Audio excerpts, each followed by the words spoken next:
한겨레 21 훅 20번째 시간입니다. 20번째를 예상하셨나요? 못했죠. 우리가 20번이나 했다는 건 좀 놀라운 일인 것 같은데. 원래 몇 번 예정하셨나요? 예정도 없었어요, 사실. 신세 한탄 같은 방송이었는데. 그렇죠. 20번째가 됐네요. 그리고 무려 공개 방송이라니. 수백 명의 사람 앞에 오랜만에 앉아갖고 굉장히 좀 긴장되네요. 저 24일에 한겨레 21 독자와의 대화에 금태섭 깨알처럼 뒤로 치고 들어오는 거예요? 금태섭 의원이 와서 강의하시고 그 뒤에 한겨레 21 기자들이 나오는데 거기도 지금 10명 안쪽으로 신청했다는 그런 비보가 있습니다. 감사합니다. 축하드립니다. 먼 길 오셔서 일단 예. 생각을 했어요. 뭐든지 한 20번쯤 하면 소수는 관심을 갖는다. 우리가 20번을 할 끈기가 없었을 뿐. 예. 네. 20번째 시간이고 20번째 시간 뒤에 한참 동안 또 쉬게 되죠. 예. 약간의 시즌 2를 준비하게 됩니다. 무한도전급이라고 봐야죠. 네, 그렇죠. 비슷한 시기에 이제 종방하고. 네, 그러네요. 예. 다 큰 그림 속에 있었던 거잖아요. 네, 아마 관련 화면이 나갈 것 같은데 네. 그 무한도전에 출연한 또 제가 경험이 있지 않습니까? 무한도전에 출연했었는데 또라이 예. 콘테스트에. 네, 네. 정말 대단했죠. 아직도 그 검색어가 안 살아. 대단했죠. 제 검색어 두 가지예요. 하나는 울컥, 하나는 또라이. 예. 아, 대단하죠. 팀장 검색해보나요? 아니 하호영 치면 나와요. 또라이. 그러니까 하호영 이름 왜 검색해? 그거 일단 한번 해본 적 있는데 그 하도 그 왜 저도 기만 검색해봐요? 아 진짜? 네. 우리 되게 서로 검색하면서 그런 거라도 있어야죠. 알았습니다. 네, 좋습니다. 오늘 이야기 나눌 주제는요. 이번 주 MB 이 구속이 결정이 됩니다. 나갈 때는 그렇겠죠. 그랬겠죠? 예. 구속이 구속되죠. 됐죠. 구속이 됐겠죠. 그래서 MB 예약이 지금 혐의를 받고 있는 게 20가지 정도 같아요. 네. 첫 번째는 다스와 관련된 거고 또 하나는 복잡하게 생각할 거 없이 그냥 자기 주머니로 넣은 뇌물. 뇌물이고요. 뇌물. 그것 말고 그것과 상관없이 지금 특활비. 특활비가 있고요. 고 횡령. 있고 아예 포함이 안 돼 있는 것들도 꽤 많이 있어요. 많죠. 그러니까 지금 뭐 댓글도 포함이 일단 기본 안 돼 있고요. 네. 우리가 MB 하면 떠올리는 단어가 있잖아요. 사자방. 그러니까 사대강, 자원외교, 방산비리. 이 사자방과 관련된 혐의는 하나도 지금 포함이 안 돼 있는 거죠. 아마 방위산업 쪽 비리가 금액이나 그 해놓은 그 비리의 기기묘함과 치밀함으로는 가장 클 것이다라고 기자들은 생각하고 있어요. 그리고 그게 일종의 끝판왕 MB의 끝판이 될 것이다라고 생각을 하고 거기를 향해서 여러 기자들이 좀 달려가고 있는데 그거 아니라고 하더라도 지금 드러난 것만으로도 구속은 결정되었다. 오늘 이제 나온 보도에 따르면 대검 간부 중에 구속에 반대하는 사람이 한 명도 없었다는 거잖아요. 만장일치. 만장일치. 그러니까 구속 의견 만장일치라는 거니까 제가 보기에는 이미 소환할 때부터 법리적인 판단은 끝났고 그럼에도 불구하고 정무적인 판단이 남아 있는 거겠죠. 그 이번 주 미리 보는 한겨레 20일을 잠깐 이야기를 하자면 MB에 대한 기자들 개인의 어떤 그 취재사를 이야기하는데 혹시 MB와 관련돼서 직간접적으로 취재 경험이 있나요? 뭐 많이 했었죠. 제가 처음 거의 기자 되고 얼마 안 됐을 때 남대문의 불의.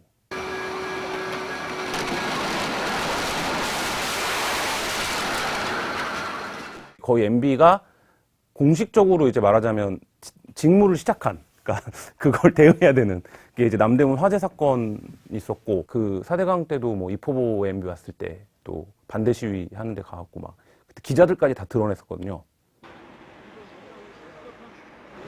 2,500만 수도권 시민들이 더 깨끗한 물을 마실 수 있도록 박수해 주십시오. 한강을 살리는 것이 대한민국의 희망을 바꾸는 것입니다.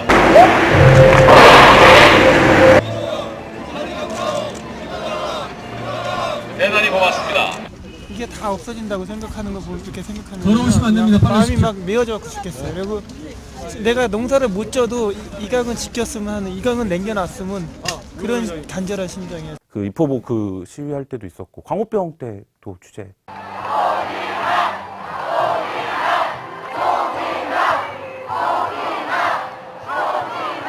얼굴 찍어!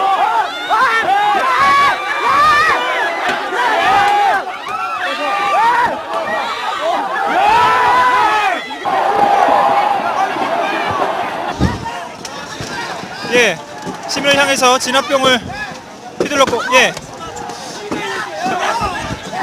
저 촛불시 뭐 계속 밖에서 취재했었죠. 명박선성. 저는 원래 권력지향적인 취재기자가 아니어서 촛불시에 참여한 그때 하이힐을 신은 여성들, 유모차 부대 여성들. 삼국카페 그때 처음 나왔을 때죠. 그들을 취재했었고, 생각나는 4대강 공사에서 돌아가신 분들, 4대강이 죽인 사람들을 취재를 했었죠. 네네. 저는 기자 되기 전에 이제 단체 활동가 할 때, 예, 그렇죠. 그때 이명박이 서울시장이 됐었죠. 그래서 2000년대 아주 유명한 운동권입니다. 사실 김환은 기자로서보다 네. 2000년대에 들어서 아주 남아있는, 그러니까 말하자면, 뭐라고 해야죠? 희귀한, 뭐 희귀한, 예, 어쨌든 특이한 경력을 가진 활동가 출신 기자. 활동가 출신 기자예요. 그렇죠.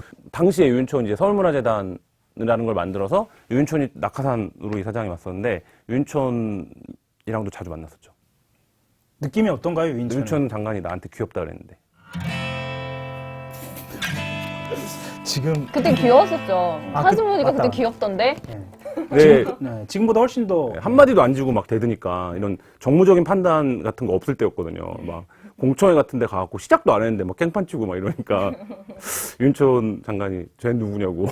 그때 이명박 시정이 진짜 대단했죠. 서울시장 시절 얘기. 네, 서울시장 시절에. 그때 제가 자주 썼던 말 중에 하나인데 거기는 반대자를 배척하는 거예요. 그러니까 이명박이 행정을 하는데 반대자가 없어요. 왜냐하면 이미 다 사전 단계에서 배척이 되어 있기 때문에.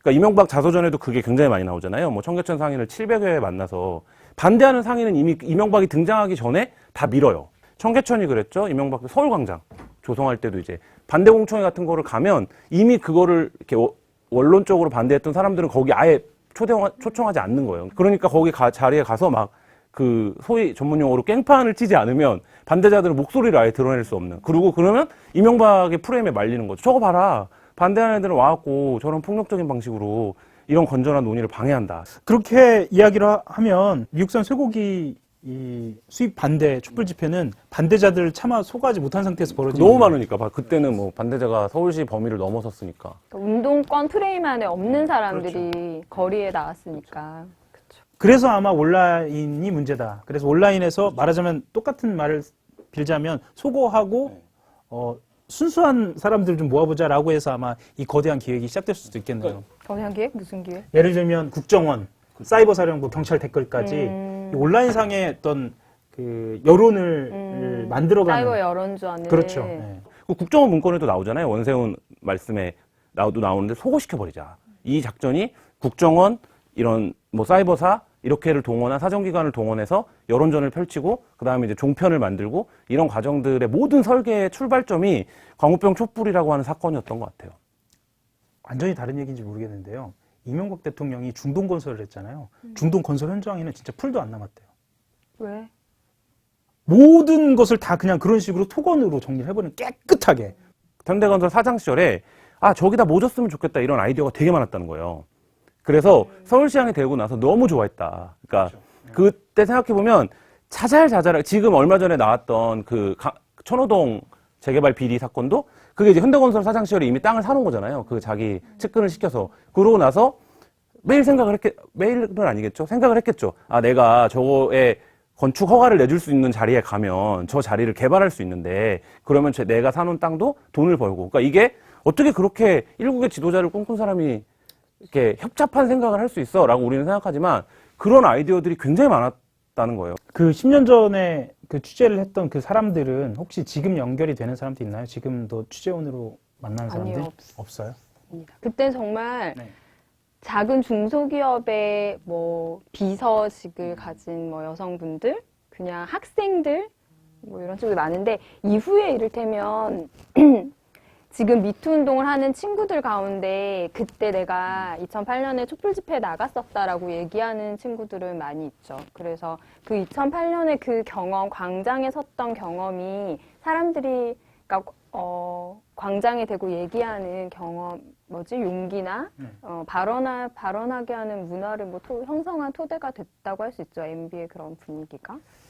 그러니까 반대하는 시민의 목소리를 토론이나 설득을 통해서 합의에 가는 것이 민주주의다. 그거를 사회 통치하는 방식이다. 우리가 예를 들면 참여정부를 거치면서 그 합의 수준은 그래도 꽤 높다. 왜냐하면 대통령이 검사랑 대화도 하고 뭐 그게 누군가에게는 컬처 쇼크이든 아니든 간에 어쨌든 그런 방식으로 한국 사회가 진화해 가고 있다. 에서 2008년 광우병 촛불이 났고 이 광우병 촛불이 났을 때 보수 정권의 결론은 이거는 공권력을 동원해서 명박산성을 쌓지 않으면 막을 수 없는 일이야를 이제 깨닫게 된 거죠. 그리고 그 이후에 말씀드렸던 대로 많은 것이 달라진 거죠. 그러니까 그러면 그걸 어떻게 원천적으로 차단할 거야라고 해서 기억하시겠지만 MB 초반에 굉장히 떠들썩했던 사건이 미네르바 사건이 있잖아요. 그렇죠. 다음 아고라에서 이 경제에 관련된 이제 예언을 했던 분을 막 엄청난 공권력을 투입해갖고 이분을 결국 잡아낸 거잖아요. 이제 그런 게 사회 분위기가 된 거죠. 오늘따라 준비가 좀 많이 돼 있는 것 같아요. 깜짝 놀라네요. MB는 그냥 딱 시작하면 떠드는 거 아니에요? 야, 이거 보니까 오늘 좀 준비가 많이 돼 있는 것 같아요. 제가 그 타 방송에서 MB를 갖고 지금 4주째 떠들고 있어요. 진짜? 사인 3번 하는 기자인데. 그러니까요. 지금 MB와 관련돼서 여러 가지 비리가 나오는데 저는 정말 나왔어야 하는데 나오지 않은 주제들이 몇 가지 있는데 쌍용 자동차.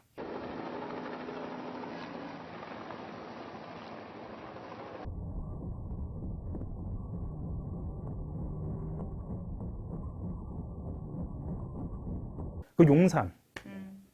그쵸, 용산 용산 참사가 참사. 있었죠. 사실 기자들한테도 쌍용 자동차랑 용산 참사는 약간 트라우마처럼 좀 남아있는 거잖아요. 해결되지 않은 문제이기도 하고요. 물론 이것을 포함해서 더 있습니다. 예를 들면 천안함 문제라든가요. 천안함 좋아하시잖아요. 저는 천안함에 지금 7년... 천안함 누가 폭파시켰습니까? 그럼 물어봐도 되나요? 그러니까 이게 문제야. 왜냐면 얘기할 수 있잖아요. 네. 근데 요즘은 누가 그런 걸 말을 물어보면 못하겠어. 말을 못하겠어요. 여기 하세요. 누가 폭파시켰는지 네. 삐 처리해 주시나요? 그냥 해. 왜 안 해? 아니 저는 그 어디서 얘기를 했는데 그 제가 믿고 있는 그 설이 있어요. 그러니까 하나씩 소거를 해가거든요. 가능성을 소거를 해가는 거예요. 전제를 뭘로 말씀드릴 수 있냐면 백령도에서 벌어질 수 있는 가장 과학적으로 입증 가능한 폭발의 징후는 인간오래예요. 인간오래가 가서 맞췄으면 이거는 과학적으로 가능하다라고 저는 받아들여요. 물론 그거보다 더 과학적인 게 있어요. UFO. 외계인이 와서 그렇게 폭발했다고 하면 받아들여요. 왜냐하면 이게 어디서 출발하냐면 백령도의 지형하고 조류를 따져보면 그래요. 도저히 잠수함이 갈 수 없는 곳이거든요. 근데 멀리서 와서 인간으로 타고 와서 부딪혔으면 가능하겠다라는 게 저의 합리적인 추론이에요. 이건 개인적인 추론이에요. 개인적인 추론. 미제 사건이 많았죠. 그러니까 그것도 정부의 권위성, 권위주의적인 측면과 연관이 되어 있는 것 같아요. 그러니까 천안함도 하는 이유가 이제 그것도 사실 클리어하지 않다는 거 아는 거잖아요. 우리의 인식 속에. 그러니까 세월호가 그런 것처럼. 그래서 저는 아직도 기억나요. 그러니까 제가 그 사건이 벌어진 지 일주일 안쪽이었을 텐데 그 군인들, 생존 군인들이 그 국군 수도병원 5층 안에 다 격리돼 있었거든요. 거기를 들어갔어요. 그러니까 기자들이 프레스가 들어간 게 아니라 그냥 그 면회하는 분들 따라서 올라갔어요. 그냥 올라가서 봤는데 좀 깜짝 놀랐어요. 그리고 그 현장에 갔을 때 저는 이제 그때는 인터넷 매체에서 기자를 할 때인데 국방부 출입 말고 입장을 안 받았어요. 그때가 거의 처음이었던 것 같아요. 그러니까 예를 들면 딱 매체를 갈라서 국방부 출입까지만 취재를 허용하고 나머지는 취재를 허용을 안 하는. 취재를 불허했어요. 그러니까 이거는 일주일 정도 지난 다음에고 저는 일주일 전에 들어갔거든요. 근데 이거는 그러니까 흔히 생각하는 군인들, 현역 갔다 오신 분들은 알겠지만 이게 그 적과 내가 대치 상황에서 뭔가 폭침이 됐다는 느낌이 아니고 그냥 사고가 벌어졌다는 느낌이 있어요. 아직도. 그래서 이건 그 사고다. 안에서 자체, 이건 사고다라는 게 아직도 너무 머릿속에 강하게 있고 천안함 얘기하면 후배들이 얘기하지 말라 그래. 너무 엄청 길어진다고. 핍박받지 않았어요, 그리고? 네. 당시 팀장한테도? 지금 천안함만 하냐며, 너는 왜? 그래서 천안함을 1년 넘게 하다가 그것만 하다가 기억나시죠? 너 천안함 바보야? 이러면서 약간 이런. 천안 바보. 심지어는 최근에 천안함을 이제 후배 팀원하고 하려고 했는데 다른 또 팀원이 갈아넣더라고. 아, 진짜? 이거 진짜 변진이는? 그거를 슬쩍슬쩍 얘기한다? 하지 마 이러면서 막 책 갖다 주고 이러는 거 있잖아요. 논문집 같은 거 너무 있거든요. 지독해. 네. 그래서 여기 몇 번 출연했던 변지민 기자가 지금 천안함에 빠져들고 있습니다. 이런 지독한 기자가 있어야지 무죄 사건이 풀리죠. 네. 자, 존경합니다. 아닙니다. 그 천안함에서 천안함에서 MB로 다시 넘어가서요. 근데 MB가 당선될 때 성공하세요라는 걸로 당선이 됐나요? 뭐 부자 부자 되세요, 되세요. 부자 되세요. 대박 나세요도 있었고. 그러니까 그런 슬로건을 가지고 당선된 대통령 거의. 근데 그때 분위기가 BC카드 김정은이 나왔던 광고가 그해 가장 히트 광고였는데 그게 이제 부자 되세요 뭐 이거였잖아요. 그러니까 지금 와서 생각해보면 그때는 이제 그렇게까지 생각 못 했는데 흠이 있어도 된다. 네, 사회 전반적인 분위기로 MB를 밀어줬던 거죠. 그러니까, 그렇죠. 그러니까 참여정부에 대한 어떤 보수 기득권의 공격이 가열차게 진행되면서 이제 정권을 교체하자 해서 그 전년도부터 왜 대중문화적인 흐름이 있는 거잖아요. 근데 이제 거기서 부자가 될 수 있다라는 흐름. 신자유주의의 네. 최대 혜택을 그렇죠. 네. 받은 네. 대통령 그 성공신화. 당선인이 아니었나. 저는 이제 그 MB 2007년도 MB 대선 후보로 왔을 때 이제 TF에 들어가 있었는데 BBKTF? 예, BBK 그렇죠. 근데 그 어떤 느낌이 있었냐면 MB는 악재가 악재를 막 덮어가면서 그러니까 더 큰 악재가 막 생기면서 MB의 의혹들이 덮여지는 거예요. 그러니까 의혹으로 덮으면서. 근데 지금은 어떤 상황이냐면 10년이 지나니까 그 의혹이 하나씩 드러나는 형국으로 그리고 심지어는 그게 우리가 다 밝힐 수 있을까? 감당할 수 있을까라는 생각이 들 정도로 해일이 몰려오고 있는 느낌? 그건 진짜 건불 10년인 것 같아요. 나는 근데 MB가 이렇게 들어갈 줄 몰랐어요, 솔직히. 그렇게 그때 당시 2008년 기억이 있거든요. 저는 당시에 되게 막내 2007년 막 입사한 기자였고 그래서 계속 그냥 현장에만 있었는데 선배들이 되게 열심히 취재하고 뭐를 되게 막 가져와요. 김백준이 어떻고 당시에 누구 김경준 뭐 에리카 김 뭘 가져와도 다 아무것도 먹히지 않고 계속 의혹으로만 남아있는 거예요. 뭐라고 설명해야 하냐면 예를 들면 LK 이뱅크, BBK 막 그 안으로 막 들어가다 보니까 이게 모든 게 다 문제인 거예요. 너무 심각하고 근데 기자들만 문제라고 생각하고 사람들은 모르고 모른다라는 표현을 하면 독자들을 너무 무시하는 태도고 뭐랄까 나도 모르는데 설명이 안 되는 그러니까 이거 정말 나쁜데 그 당시에는 LK뱅크, BBK 관련해서 이제 이명박 류둘이 실행한 이 첨단 금융투자 기법에 대한 이해가 사실 없었고 설명하기 대단히 어려웠던 것 같아요. 왜냐하면 기자들도 그거를 그러니까 일반 사람들은 사실 경험해보지 못한 방식, 그러니까 많이 경험하지 않은 방식의 투자였고 그래서 이게 도대체 뭐야, 왜, 뭔 거야? 를 이제 잘 설명할 수 있는 방법이 없었고 다스가의 연관성을 찾아낸 거는 뭐 낙검수의 공이 크죠. 그러니까 그래서 다스와 이명박의 관계를 풀면서 그거를 통해서 그 BBK에 투자된 금액을 풀고 이제 그거고 도곡동 땅이라든지 아니면 이런 것들은 기성 언론들의 노력과 그럼요. 그걸로 이제 다 됐던 부분들이 있고요. 근데 이제 사람들은 다 다스는 누구 겁니까가 이 사건을 관통하는 어떤 핵심적인 거라고 보니까 뭐 일견 맞는 말이지만 이제 그 찰랑찰랑했던 것들까지 오는 데는 기성 언론들의 역할이 컸죠. 김어준 총수 얘기하는 굉장히 부담스러워 하시지 않았나요? 아니요, 뭐 부담스럽진 않습니다. 근데 되게 간명하게 핵심을 파악해서 뭐 왜 부담스럽겠어요? 아니요. 네. 얘기해주는 훌륭한 부담스럽다기보다도 뭐랄까 근데 너무 이제 훌륭한 역할, 그러니까 중요한 역할을 했는데 그 역할이 이 사안을 푸는데 전체는 아니라는 거예요. 그건 마찬가지로 한겨레가 어떤 보도를 하더라도 그거가 굉장히 중요한 보도일 수 있지만 그게 우리가 국정원을 다 밝힌 게 아니잖아요. 근데 이제 그런 것들에서의 자기 역할들이 충분히 존중받아야 되고 인정받아야 되는데 그게 이제 너무 과표상이 돼서 그러니까 기레기대 낙검수 뭐 이런 구도는 아니라는 거죠. 그것 아니고 그런 과정들에 대해서 기자들이 구구절절하게 혹은 어떤 언론사가 설명할 수가 없으니까. 근데 그들은 자기 방송에서 막 그런 얘기를 할 수 있으니까.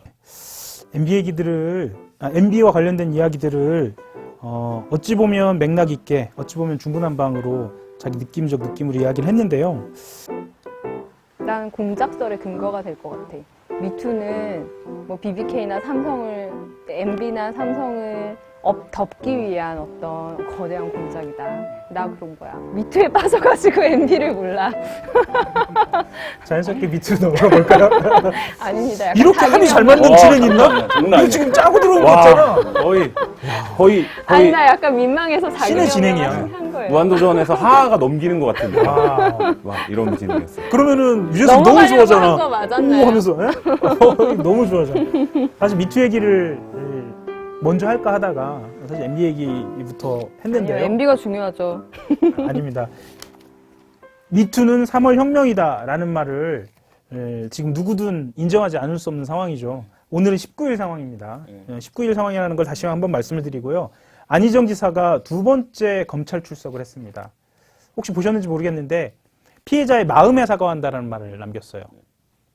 일단 안희정 지사 얘기하고 그 다음으로 넘어갈까요? 안희정 지사 구속되겠죠. 구속돼야 되고요. 혐의는 명백한 것 같고요.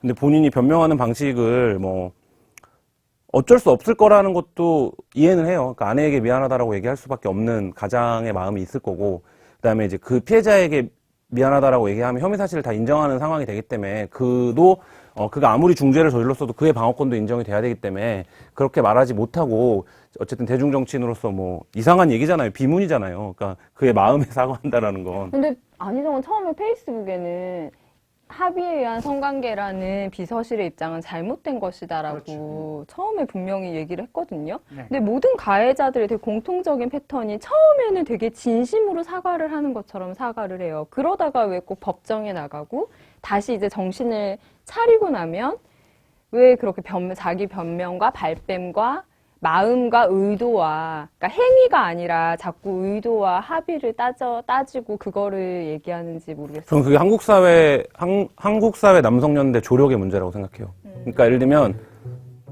대단하네요. 준비 많이 뭐라고요? 남성연대 조력의 문제. 조력? 이 정도 어휘는 다 쓰는 거 아닌가요? 우리가? 정신을 못 차리겠네요. 예, 말씀하시죠. 왜 회의 때 항상 이렇게 얘기하잖아. 그러니까요. 기만은. 되게 있어 보이게 얘기해요. 원래 이렇게 얘기해요. 다른 언어의 사람 말 맛을 못하게. 써. 다른 사람 말 못해. 저 같은 사람 말 못하게. 조력의 문제인 것 같아요. 예를 들면 기만 받았으면 기사 쓸 수 있어. 안희정 지사도 그렇고 이제 제가 다른 뭐 예를 들면 어떤 가해자들이 처리되는 과정들을 봐도 처음에는 반성해요. 너무 큰 충격과 공포, 그러니까 심리 단계가 있잖아요. 왜 암 환자들이 암을 받아들이는 과정이 있다는 것처럼 처음에 딱 어떤 사건이 도저히 내가 노출되면 안 되는 어떤 일이 세상에 던져졌을 때 모든 걸 놓고 다 인정하고 반성한다고 하고 그 상황에서 헤어날 수 있는 것이 그 사과밖에 없다라고 생각을 하는데 말씀하신 대로 정신을 차리기 시작하죠. 기운을 차리기 시작하죠. 기운을 차리면 조력자들이 붙기 시작해요. 근데 그 조력자들은 계속 기술적인 얘기들을 하게 되어 있어요. 왜냐하면 야 이게 법률적으로 가면 별 문제가 없을 수 있다. 혹은 야 네가 뭐 그렇게 잘못한 거냐. 그거 합의에 의한 거 아니냐. 위력이라고 그러니까 뭐 위계라고 해도 이제 그런 것들이 해서 내적 충돌을 일으키기 시작하고 그 충돌에서 가해 사실보다는 그 가해 사실을 방어하는 논리에 급급해지는 경우도 많이 발생하고 그런데 안희정 지사 같은 경우에는 지금 2번의 출석에서 워딩이 바뀌는 걸 보면 전형적으로 이거는 법률적으로 다퉈볼 만하다라고 판단하고 있는 것 같고 사과도 그 스탠스에 맞춰서 하고 있는 거가 아닌가. 제 개인적으로는 지금 그게 합의가 되고 있는지는 모르겠는데 포토라인에 서지 말았으면 좋겠어요. 안희정이? 본인이 어떤 방식으로 사과하던 간에 포토라인에 설 자격이 없다라고 생각하거든요. 서는 거 자체 2차 가해죠. 그렇죠. 그러니까 포토라인에 너무 당당하게 서요. 본인이. 오늘도 그랬고 지난번에도 그랬고 차 문을 열고 나와서 그 삼각형에 서는 발걸음까지를 보면 그게 너무 당당한 거예요. 그 언론도 문제인 게 오늘 뭐 오전에 보니까 안희정이 오늘은 슈트를 입고 나왔다 이런 것까지 다 기사로 썼더라고요. 오늘 옷이 뭐 지난번에는 잠바 입고 나왔는데 근데 사실 이제 그런 방식의 접근을 계속 하고 있는 거죠. 지난번에 미투자담에서도 얘기 나왔지만 이제 언론은 뭐 어디를 만졌냐, 얼마나 만졌냐, 그 강도가 어떻게 되냐, 뭐 이런 거를 지금 자세하게 기술하는 수준에서 기사를 끌고 가고 있는 언론사들도 있는데 그 마찬가지로 뭐 안희정이 양복을 입은 게 뭐가 중요하겠습니까? 그게 근데 이제 그 서지현 검사로 시작돼서 안희정 지사로 넘어가서 정봉주 의원으로 미투가 전개되는 양상이 우리의 한계이기도 하고 하나의 국면이기도 한 것 같아요. 뜨거운 감자라고 볼 수도 있고 우리가 오늘 얘기하는 클라이막스라고도 볼 수 있는 정봉주 의원 얘기를 좀 해야 할 것 같은데요. 먼저 말씀드리면 저는 쫄지 않고 말하려고 합니다. 왜냐하면 정봉주 전 의원이 언론사들의 소송을 제기하고 그러니까 대부분의 기자들이나 법조인들이 소송거리가 안 된다라는 것이 중론임에도 불구하고 이렇게 소송을 제기하고 프레시안에도 당사자를 뺀 언론을 고발하는 다소 특이한 형태의 소송을 제기하는 이유는 말하지 못하게 하기 위해서죠. 그러니까 그 자체를 귀찮고 부담스럽고 뭐라고 잘못 말하면 고발한다, 고소한다라는 어떤 효과 메시지를 전하기 위해 서여서 그리고 그 이후에 사실 굉장히 조심스러워졌잖아요. 모든 것을 얘기하는 게 뭐 한겨레 21 표지를 둘러싼 논란도 있었고 근데 저는 진중권 씨가 쓴 글이 논리적으로는 거의 모든 상황을 다 구성했다라고 생각을 해요. 예를 들면 피해자가 그 거짓말을 할 이유가 없고 그리고 프레시안의 잘못이라고 한다면 뭐 보도의 불충분함이나 몇 가지 기술적인 문제들을 짚을 수 있겠지만 그걸 제외하더라도 본인이 당사자라고 주장하는 피해자의 진술을 듣고 그 진술대로 쓴 거 말고는 사실 프레시안의 잘못이 없는 거거든요. 그러니까 민국파의 주장도 마찬가지인 거죠. 근데 그 당사자와 민국파를 고소하지 않은 상태로 언론사만 고소한 행태를 본인이 그 정봉주법이라고 불리는 선거 국면에서 허위사실이나 명예훼손을 제한해서 사용해야 된다는 법을 만들게 한 당사자로서 굉장히 부적절한 행태 처신이라고 보여지고요. 그리고 이번에 출마하는 기자회견에서 어떤 음해와 박해를 뚫고 자기가 전진해 나가겠다 뭐 이런 이제 표현을 하셨는데 저는 그것도 굉장히 부적절하다. 그러니까 이게 무슨 지금 정봉주 의원의 서울시장 출마를 누군가 막기 위해서 벌이고 있는 공작이나 음모가 전혀 아닌 것이고, 정봉주라고 하는 정치인이 살아오는 과정에서 어떤 문제가 있었고 그 가해를 저지른 거를 피해자가 힘겹게 고백한 상황을 두고 그러니까 자신을 지지하는 지지자들만을 대상으로 해서 박해나 음모를 뚫고 자기가 전진해 나가겠다라는 메시지를 던지는 것은 굉장히 부적절하다. 공작과 관련된 이야기는 특히 기자들 사이에서는 많이 유포돼 있어요. 그죠? 누가 이야기하는데, 그렇죠. 누가 이야기하는데 이게 그 누구누구의 음모라더라.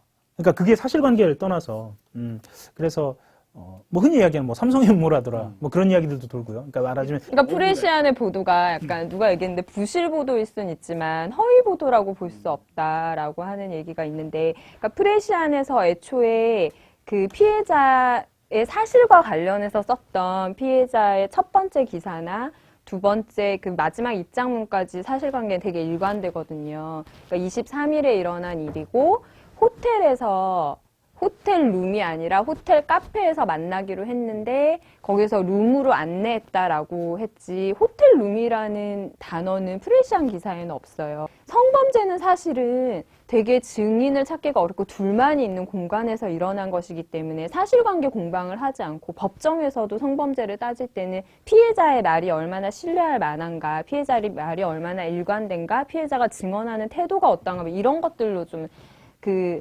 유무죄를 따지는 범죄이거든요. 성범죄는 다른 범죄랑 다르게. 그래서 사실 공방으로 가면 사실 피해자가 좀 불리할 수, 왜냐하면 2011년에 일어난 일은 기억 못 하잖아요. 저도 그래서 막 생각을 해봤는데 2011년 되게 중요한 어떤 날에 대해서 생각을 해봤는데 잘 생각이 안 나요. 그게 행위의 연속성은 있지만 그 행위가 어느 시간에 일어났는지 사실 되게 특정하기 힘든데, 그거를 특정하라고 요구를 한 것도 사실 정봉주 전 의원이. 자, 여기서 그러면 그 박훈 변호사 연결을 한번 해볼까요? 네. 좋아요. 예, 박훈 변호사 연결을 한번 해보겠습니다. 박훈 변호사 이야기를 잠깐 드리죠. 박훈, 예, 훌륭하신 분이에요. 어떻게 훌륭한지. 그러니까 괴짜 변호사죠. 괴짜 변호사고 이제 부러진 화살 영화 보셨죠? 석궁 테러 사건 왜 변호로 유명해지셨는데 그 전부터 굉장히 의협심이 높으시고, 그 다음에 이 한국 사회에 대한 어떤 불만, 화, 뭐 이런 것들을 응집돼 있는. 네, 딱 해서 그걸 내가 가지고 있는 법률적 전문성으로 돌파해 가겠다. 뭐 이런 박훈이 덤비면 대체로 승소율이 엄청 높대요. 엄청 높아요. 네, 그러니까 네. 본인이 최근에 그 네. 김광석. 네. 네, 김광석 건도 지금 맡으신 거잖아요. 그러니까 그 이상호 기자의 어떤 그 이른바 이제 언론이 몰아가는 형태의 비분 관계를 갖고 나서셨고, 그다음에 지방에서 활동하고 계시고, 그렇죠. 예, 근데 굉장히 좀 그러니까 변호사 중에 이렇게 없는 캐릭터예요. 예. 그러니까 박훈이 덤비면 웬만한 사건은 지지 않는다. 특히 약자들의 경우에. 예, 그런 전설적인 인물입니다. 그래서 농담으로 우리가 야 이거 박훈이 덤비면 이기겠다 이렇게 생각했는데 진짜 박훈이 덤벼가지고. 그리고 이 알리바이에 대한 확신을 갖고 있어요. 그러니까 변호사로서 봤을 때 오늘도 페이스북에 쓴 건가? 그러니까 2시에서 2시 52분 사이에 알리바이를 댈 수 있으면 자기가 1억 주고 사과하고 물러나겠다라고 얘기를 하는 거 보면, 그러니까 변호사가 입장에서 보기에 780장의 사진이 있다고 하는데 그 780장의 사진이 그런 것이라고 하면 당연히 지금 쟁점이 되고 있는 시간 알리바이를 대야 되는 건데 그거 한두 장만 제시하면 끝나는 거잖아요. 지금 예를 들면 정봉주 전 의원이 짠 회로가 작동을 멈추는 건데, 근데 그 사진을 내지 않고 그걸 법원에만 낸다? 이거는 사실 상식적으로 조금 납득이 안 되는 거죠. 여보세요? 예, 박 변호사님, 저 한겨레 21의 김한 기자입니다. 예, 그보다 제 목소리 잘 들려요? 아, 예, 목소리는 들리고 있습니다. 우선 민국파 씨의 변론을 막겠다 이렇게 자처를 하셨는데 변론을 맡아야겠다라고 생각하신 이유가 뭘까요? 아니, 이제 민국 파시가 문제가 아니고 피해자예요. 네네. 원래는. 피해자까지. 네. 예, 예. 저는 아는 사이도 아니고. 네네. 그날에 정봉주 씨가 그렇게 넥시트 호텔에 갔냐 안 갔냐 이게 문제가 되다 보니. 예. 근데 민국 파시가 프렌시안에 이제 인터뷰한 것의 이제 내용들을 보면. 네네. 네? 그렇게 경험하지 않는 사람이면 그런 식으로 제대로 할 수 없다. 못하거든요. 정봉주의 알리바이가 입증되면 뭐 깨끗하게 사과하고 손해배상도 하시겠다라는 얘기까지 하셨는데, 네, 그렇습니다. 예, 그 확신하시는 이유를 좀 여쭤봐도 될까요? 피해자가 거짓말 할 그런 이유도 없고요. 예, 예. 그다음에 이제 민국파 씨가 이제 상세하게 이제 이야기하는 것들을 보면 그런 식으로 지어낼 수가 없거든요. 이제 거대한 네네. 무슨 환상의 세계를 지어내야 되는데 그런 환상의 세계는 경험하지 않는 사람들은 절대 못 지어냅니다. 그렇기 때문에 예, 예. 피해자가 이제 거기에 이제 구조나 거리나 네네. 뭐 이런 것들을 진술하는 것들은 그거는 막 보지 않고서는 절대적으로 안 되거든요. 그건 불가능합니다. 네. 그러면 정봉주 전 의원이 변호사님이 보시기에는 그 2시에서 2시 52분 사이 알리바이를 댈 수 없을 거라고 변호사님은 이제 보고 계신데, 그럼에도 불구하고 이거를 이제 뭐 법리적인 공방으로 몰고 가는 이유가 뭘까요? 뭐 아마 뭐 자기의 이제 서울시장 출마에 대한 과정 뭐 이거에 대한 이제 집착 욕심이라 보는 거죠. 그 이 운동 이후에 미투 피해자들이 오히려 사실관계를 A부터 Z까지 정확하게 입증하지 못하면 그 피해를 고발해도 오히려 이렇게 역풍을 맞거나 이런 일들을 우려하는 목소리도 높은데, 그거에 대해서는 변호사님 좀 어떻게 생각하세요?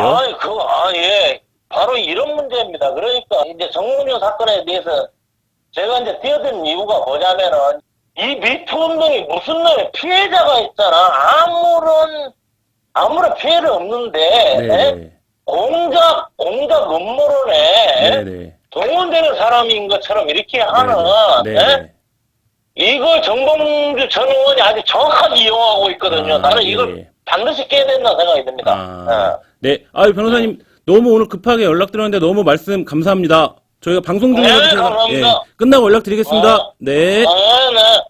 박훈 변호사 이야기를 좀 들어보면 그 변호인의 입장이기도 하지만 이 미투 운동을 바라보는 일종의 시민의 견해도 좀 읽혀져요. 시민적 분노가 있는 거죠. 왜냐하면 그러니까 정봉주 의원이 이 사건을 알리바이 게임 진실공방으로 몰아가면서 한국 사회가 그야말로 이제 수십 년 만에, 그러니까 건국 이래 처음 찾아온 이 혁명적 변화가 피해자가 진실을 입증해야지만 문제 제기를 할 수 있는 것처럼 변질되는 상황, 그리고 더 나아가면 그 피해자가 어떤 정치적 의도를 가지고 공작이나 무슨 음모를 갖고 나온 것처럼 그러니까 큰 스피커를 가지고 있는, 기득권을 가지고 있는 가해자가 몰아가는 것에 대한 분노, 이런 것들이 있는 것 같아요. 그 취재된 입장에서 정봉주 의원 쪽 변호인들은 그럼 어떤 것에 자신감을 갖고 있을까요? 일단 그때 당시 너무 특이한 상황이어서 본인들의 말은 사진이 다 있대요.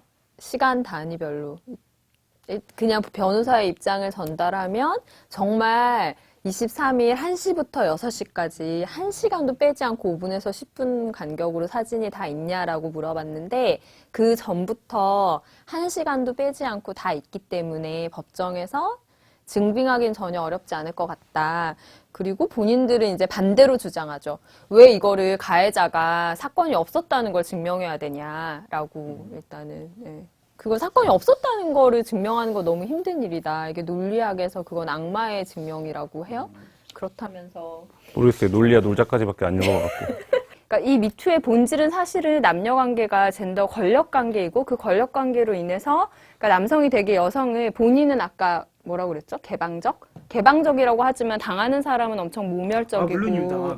그거를 다르다 얘기하는 거 아니에요? 그렇죠. 그러니까 그런 것에 대해서 문제를 제기한 종류의 미투인데 결국은 정웅 전 의원은 미투를 지지한다라고 하지만 실제로는 본인이 지지하는 미투는 그러면 강간에 대한 미투만 지지하는 것인지에 대해서 스스로 뭐 다시 생각해 봐야 되는 문제이죠. 그러니까 정봉주 전 의원에 대한 미투는 사실은 그 이전에 이윤택 씨나 뭐 안희정 전 지사나 그러니까 성폭행이 아닌 그 성추행이잖아요. 그래서 낮은 단계의 성범죄, 굳이 성범죄의 위계를 따질 그건 없지만 낮은 단계인데다가 사실은 공소시효도 지났어요. 그러니까 이거는 법의 영역에서 단죄할 수 있는 미투는 아닌데 이런 정도의 뭐라고 해야 되죠? 이런 정도의 법정에서 사실은 처벌되지 않는 종류의 미투가 지지되고 그로 인해서 이 문제가 다시 일어나지 않아야 되는 게 이 미투 혁명의 본질일 텐데 결국은 그것까진 가지 않고 여기에선 이제 사실공방이 돼버리는 거죠. 사실공방이 돼서 사실공방을 입증하지 못하면 피해자는 이제 완전히 아웃되겠죠. 어떻게 보면 현실 세계에서. 실제로 미투 운동이 이 정봉주 의원 사건을 계기로 해서 다른 국면으로 전환되는 그쵸, 분위기인 사람들이 건 피로감도 있는 거죠. 느끼고 뭐 무고다라고 해서 무고에 대한 얘기도 하시면 안 그러니까 이게 사실공방 단계 막 뭔가 진실을 공방해야 되는 것처럼 되면서 그 상당히 피로해지기 시작했죠. 그러니까 그것들을 확인해야지만 어떤 것들을 얘기할 수 있을 것 같고, 근데 이제 구조적으로 그게 당연히 피해자가 입증해야 되는 것 같은 것처럼 되어버리니까 그것들이 굉장히 좀 이 운동 자체를 많이 꺾었죠. 되게 웃긴 게 하나 얘기하면 미투가 이제 예를 들면 서지영 검사나 뭐 여성이 자기의 뭐 직업과 얼굴과 모든 것을 다 걸고 나와서 얘기해야 되는 이 미투가 너무나 안타깝다. 폭력적인 방식이다. 여성 개인에게도 그렇게 지적하면서 너네 절대 얼굴을 이제 이런 방식의 미투 그만하자라고 하면서 이 정봉주 전 의원의 피해자 같은 경우에 얼굴을 걸지 않고 미투를 하니까 너 숨어서 미투하는 건 이건 미투가 아니다라고 얘기를 하는 거예요. 일회적인 미투는 미투가 아니다라고 얘기하는 분도 굉장했죠. 있죠. 그쵸. 근데 지금 이 미투, 이후의 미투들은 아까 말한 대로 이거는 말할 만하지 못해서라거나 또 이렇게 입증, 예를 들면 우리가 되게 뭐 5년 전, 6년 전 자료를 다 갖고 있지 않으니까 입증할 사실이 없을 경우에 이제 얘기 못하는 상황이 되어버린 거죠. 김어준이 뉴스공장에서 다스베이다에서 미투가 공작일 수 있다라는, 그러니까 미투를 활용하는 방식이 공작일 수 있다라고 본인은 한 이후에 정봉주 의원까지 오고, 그 다음에 이것들의 열성적 지지자들이 이 문제를 대하는 방식이 한국 사회가 겪고 있는 이 여론이나 공론에서 굉장히 병리적인 증상들을 보여준다고 생각을 하거든요.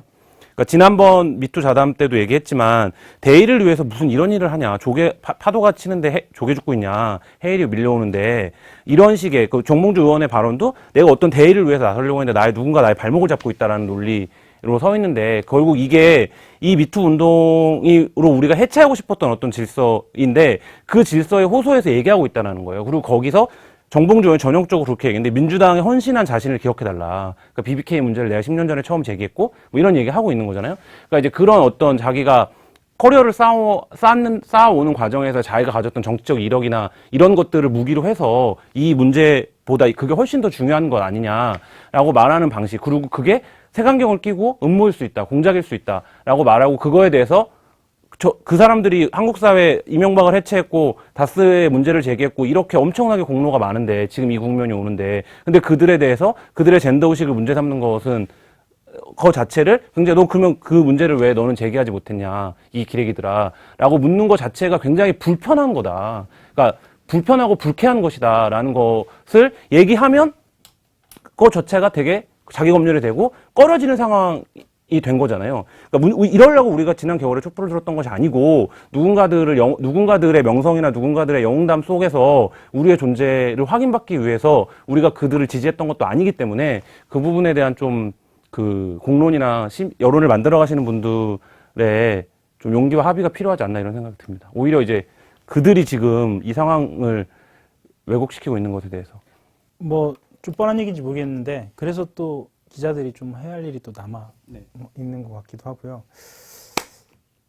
할 얘기는 많지만, 그리고 논쟁적인 지점들도 한두 가지가 아니지만, 시간 관계상 우리가 여기까지 하고요. 매번 시간마다 댓글을 읽기로 했는데, 오늘은 공개 방송이잖아요. 편하게 질문해 주시면 저희가 질문을 받고요. 네. MB 얘기가 나와서 여쭤보는 건데요. 이명박이랑 박근혜 둘 중에 누가 더 나쁜 사람을 뽑아야 된다면 누굴 뽑으실 건지 기자님들의 의견을 듣고 싶습니다. MB요. 저는 박근혜. 진짜 어려운 질문이에요. 1대1이네요.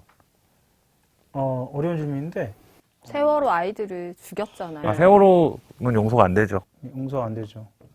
그러니까 MB 때 너무 MB가 열심히 해가지고 아무것도 안 하는 대통령이어도 괜찮지 않을까? 왜 우리 MB한테 아무것도 하지 마 제발 이랬잖아요. 근데 아무것도 안 하니까 정말 안 되는 것으로. 근데 저는 사실은 MB라고 하려고 그랬는데 왜 MB라고 하려고 그랬냐면 모든 판을 다 MB가 깔아놓은 거예요, 사실.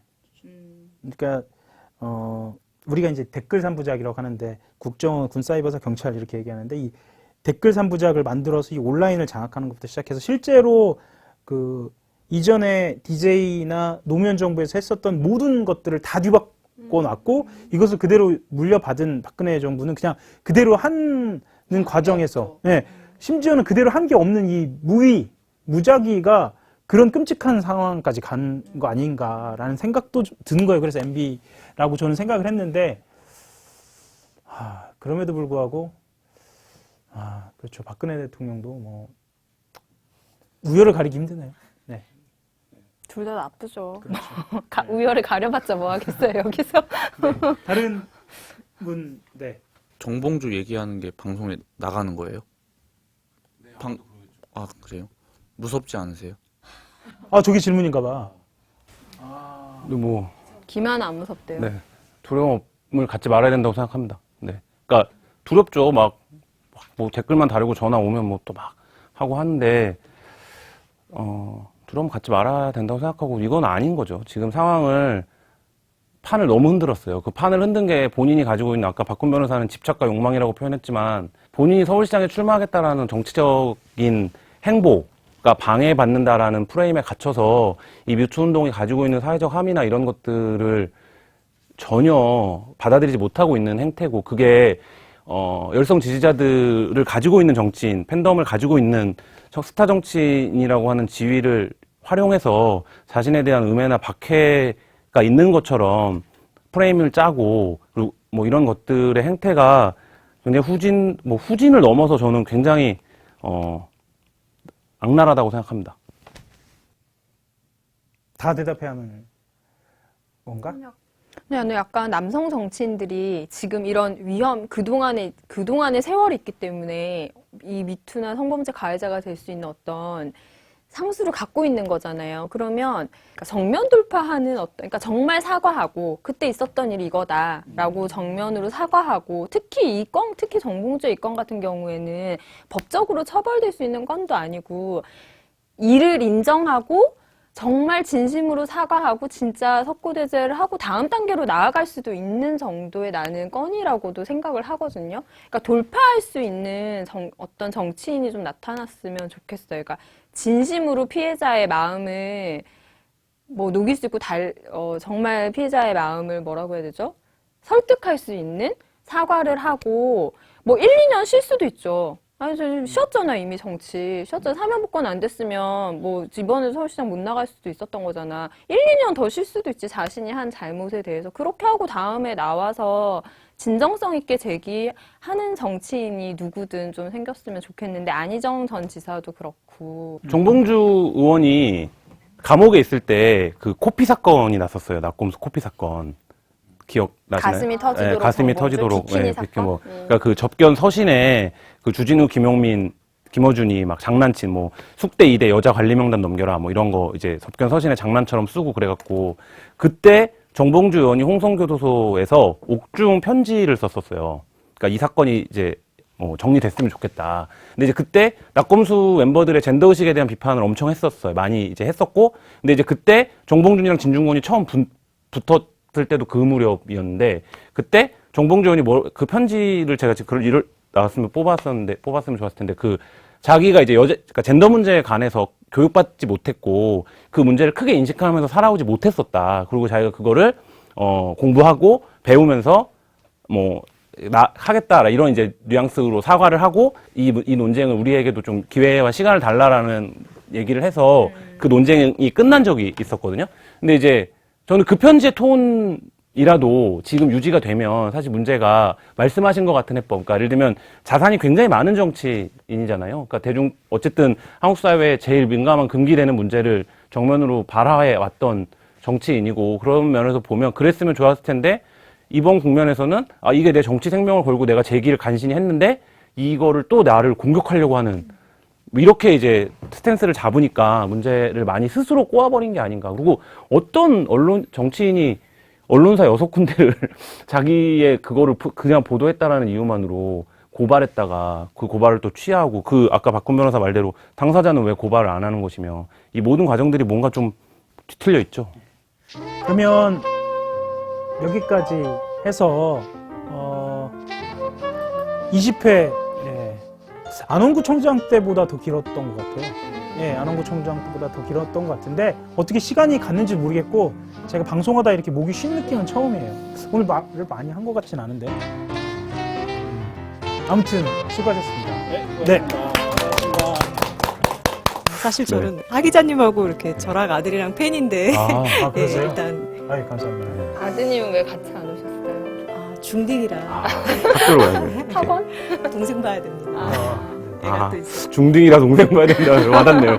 네. 기사를 쓰시는 것도 사실 되게 힘드실 텐데 굳이 후기라는 매체를 이렇게 하시고 하실 때 어떤 고충이 있으실 것 같아요. 그리고 이렇게 시청자로서 혹시 시청자들이 좀 이렇게 해줬으면 좋겠다라는 구체적인 좋아요나 공유나 이런 거 외에도 혹시 그런 게 있다면 말씀을 주시면 좀 해봐. 훅을 하는 이유는 다른 것도 마찬가지인데요. 저희가 이제 독자가 자꾸 줄어들고 주간지 시장이 어렵다고 하고 근데 뭐 다 아는 내용입니다. 언론이 다 어렵고 근데 저희가 이제 매주 만드는 잡지를 보면 굉장히 좋은 기사들이 많아요. 그러니까 제가 이제 그냥 읽는 입장에서도 그리고 이제 품도 많이 들인 기사들도 있고 근데 이제 그런 기사들이 좀 더 알려졌으면 좋겠다. 근데 이제 그 주간지의 기사들이 길고 내용들이 좀 그러니까 복잡한 구성들이 있고 그러니까 그거를 막 지금 같은 이제 미디어 환경에서 막 그냥 읽어주세요 한다고 읽기가 어려우니까 접근하기도 어렵고 그래서 그걸 좀 타개해 보자 이런 차원에서 이제 우리 기사를 우리가 팔자 뭐 이런 차원에서 적극 시작을 했고요. 이렇게 잘 썼는데 이거를 뭐 알릴 방법이 없네 이런 컨셉으로 그냥 매주 하자 이렇게 했는데 20회까지 오게 된 것 같고요. 저희가 뭐 다른 뭐 라디오라든지 이런 데 나가는 이유도 사실 그겁니다. 그러니까 우리가 이렇게 좋은 기사를 썼는데 아무도 알아주는 사람이 없네? 우리라도 나가서 자체 홍보. 하자 뭐 이런 차원이죠. 예.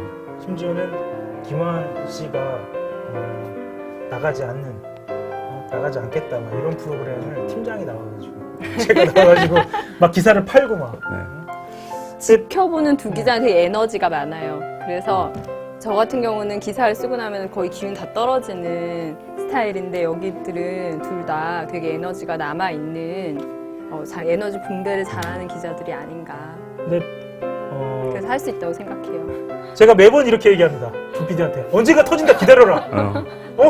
해보자 터진다. 나 이런 자기 확신이 되게 부러워요. 어떻게 이렇게 사람이 자기 확신이 강해. 터진다. 막 2,000건 나오는데 2,000명이 나갔다. 터진다. 2,000만 명이 될 때가 온다. 20을 보면서 이렇게 재밌는데 사람들이 못 보네. 근데 훅을 보면서 그 생각하는 거야. 우리끼리 이렇게 재밌는데 사람들이 안 보네. 그치.